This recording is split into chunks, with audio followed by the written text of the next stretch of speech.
You can access the entire episode now on our website, forbiddenknowledge.news, Rokfin, Rumble, and all podcast platforms. Through any of your experiences, did you ever notice a presence of military personnel or humans in uniform? Oh, God, are we going to go there? Oh, yeah. Oh, my goodness. Absolutely 100% every time. Okay. This is the part that creeps me out the most. Oh, yeah. Almost every, I would say every time I was abducted by the ETs, I was abducted by the Black Ops, Black Military Intelligence, right? The next night. Right. The next night. They have the same technologies. And they want, every time I was taken, they would take, the Black Ops would take me, and they wanted to know what I saw. Did I see the propulsion system? What did they teach me? What did they do to me? And they would grill me and grill me and grill me. And the crazy part was they would come through the walls just like the ETs. Wow. Right. Yes. Man. See, this is such an important piece of everything. To what extent are we involved at high levels with our military and black projects with non-human intelligences? How long has this been going on, and what is the end game behind it all? It's the most concerning part, that we are actually involved with this. Not us, but higher levels of humanity. Oh, they're running the planet. They've known about this forever. Everyone says it started in 1947 with Roswell. Probably before that. And who was the president that made the agreement? Eisenhower. Laura's one of my best friends. Yeah. That, abduction for technology. So they're in it for the technology and the money. Follow the money. Yeah. So they have no morals, and it's all about who can make the best war machines, and you do that with back engineering UFOs or getting UFO technology from the ETs via agreements. Yeah, it goes. Now, what do you think is behind the current disclosure, quote unquote, from our government and Pentagon filtering through the media that seems to be positioning this, of course, as a way that they can roll out new toys in the future, but also as a threat so that we can have these war weapons, but it's all based on the premise of the possibility of a non-human threat. But what do you think is really behind all that? Well, you just said it all. That's the agenda right there. They are at a point, every human on the planet has a smartphone and can photograph and video the stuff that goes on in the skies. So they can't keep it a secret any longer.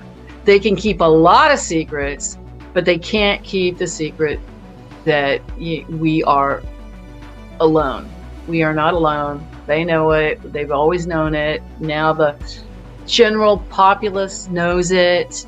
And so what do we do with that? We can't do much with it because they're using the technology. They want the UFOs. They want the back engineering. They want the power. What we get through different sources, we get like channeling or direct telepathic communication, or a lot of times, sightings.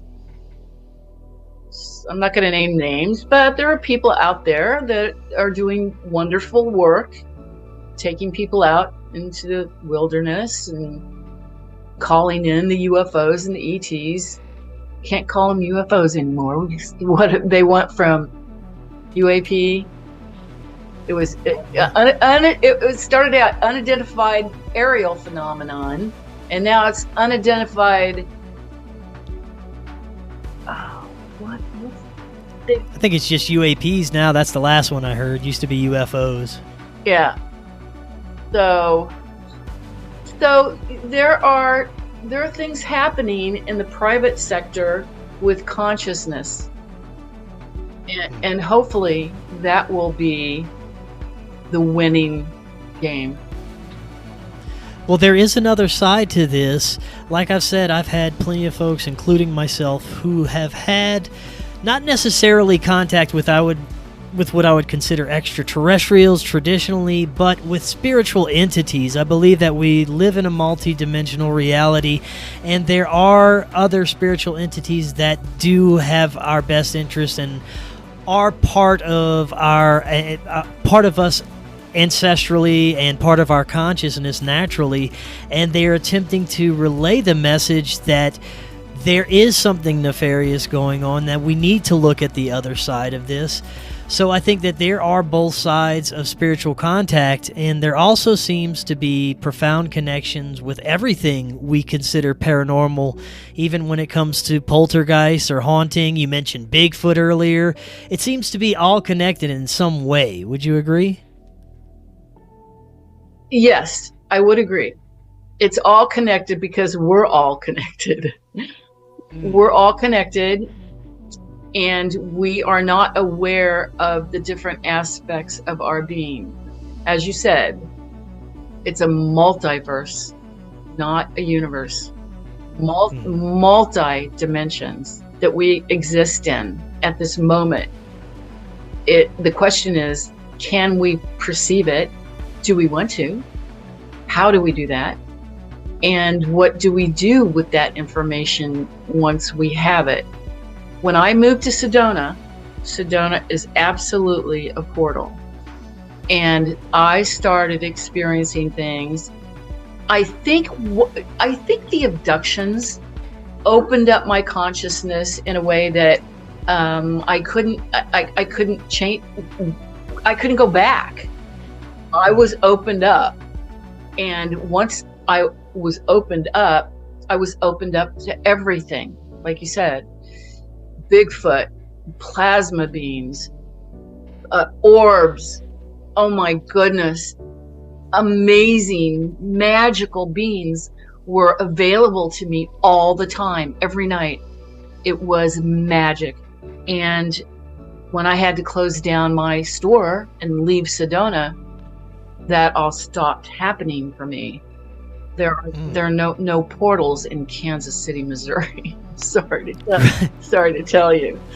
So, yeah, we're all connected. It's all connected, but there are other elements like location. So, and like interesting. Yeah. Now I want to go back to Bigfoot for a minute, because this is a one of my new very prominent interests that I've been looking at. I even included a little bit about Bigfoot and cryptids in my recent docuseries that I've started making. I've been talking to experiencers, people who have actually had psychic communication with these beings, and I find it fascinating the metaphysical abilities that these beings seem to have, and the way that they can basically phase in and out of our reality at will, communicate psychically. I've had folks say that they've seen them going in and out of portals. To you, what do you understand Bigfoot as? Well, Bigfoot is just another entity, just like the ETs. They all do the same things. They all, shift from one dimension to another. That's how the UFOs are here one minute and gone the next. You don't see them. That's how the Bigfoot stays safe.